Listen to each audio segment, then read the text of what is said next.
Hi viewers, welcome to our channel. இன்றைக்கி நம்ம சேனலில் ரொம்ப ஹெல்த்தியான ஒரு ரெசிபி தான் பார்க்க போகிறோம்.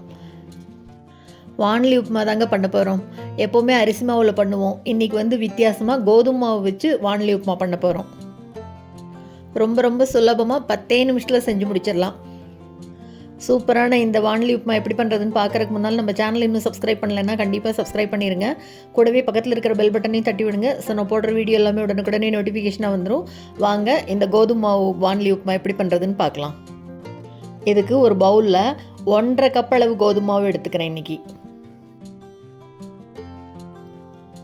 இப்போ இதுக்கு தேவையான அளவு உப்பு சேர்த்துக்கலாம். பொடி உப்பு சேர்த்துட்டு முதல்ல இதை ஒரு தடவை கலந்து விட்டுக்கலாம். உப்பு கலந்ததுக்கப்புறமா இப்போ இது கூட கொஞ்சமாக தண்ணியை தெளித்து அப்படி மாவு பெசரி விட்டுக்கணும். தண்ணி ஊற்றிடக்கூடாது, அப்படி மாவு பதத்துக்கு வந்துடக்கூடாது. கொஞ்சமாக தெளித்து அப்படி பெசரினா போதும். ரொம்ப சுலபமாக செஞ்சிடலாம் இந்த ரெசிபியை.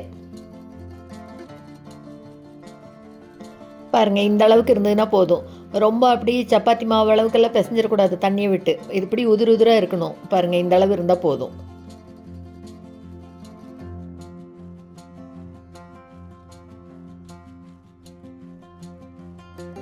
இப்போ இந்த மாவை ஒரு மிக்ஸி ஜாருக்கு மாற்றிட்டு பல்ஸ் மோடில் வச்சு சும்மா ஒரே ஒரு திருப்பினா போதும்.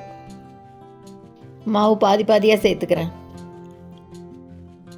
முதல்ல இந்த அளவு மட்டும் சேர்த்துட்டு இதை ஒரு திருப்பிக்கலாம். பாருங்கள், மிக்ஸியில் பல்ஸ் மோடில் திருப்பி இந்த மாதிரி எடுத்துக்கணும். ரொம்ப மாவாக பண்ணிட வேண்டாம். பாருங்கள், இந்த மாதிரி உதிராக இருந்தால் போதும். இப்போ இதுக்கு தாளித்து கொட்டிக்கலாம். ஒரு வாணலியில் எண்ணெய் சேர்த்துக்கிறேன்.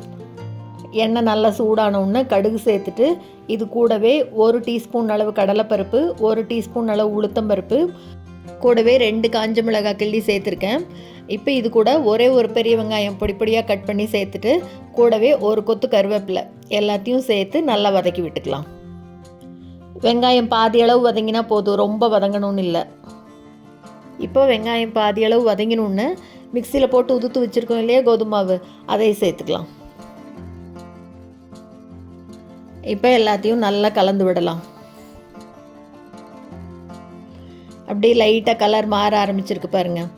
இப்போ இந்த அளவு கலந்து விட்டுட்டு இது கூட லேசாக தண்ணி தெளிக்கணும்.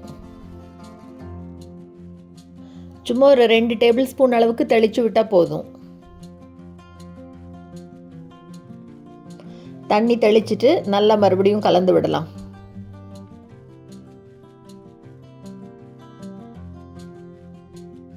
இப்போ இதை ஒரு மூடி போட்டு மூடி வச்சிடலாம். அடுப்பை சிம்மில் வச்சுட்டு ஒரு 5 நிமிஷத்துக்கு அப்படி விடலாம், இருக்கட்டும்.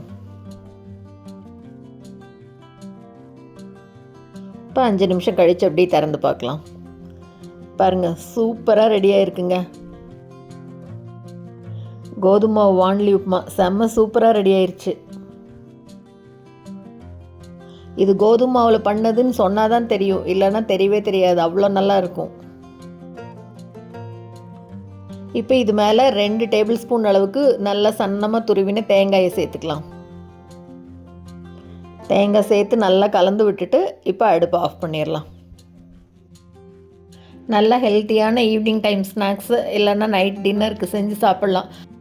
சூப்பரான இந்த ரெசிபி உங்களுக்கு பிடிச்சிருந்ததுன்னா லைக் பண்ணுங்கள், ஷேர் பண்ணுங்கள், கமெண்ட் பண்ணுங்கள். மறக்காமல் நம்ம சேனலை சப்ஸ்கிரைப் பண்ணுங்கள்.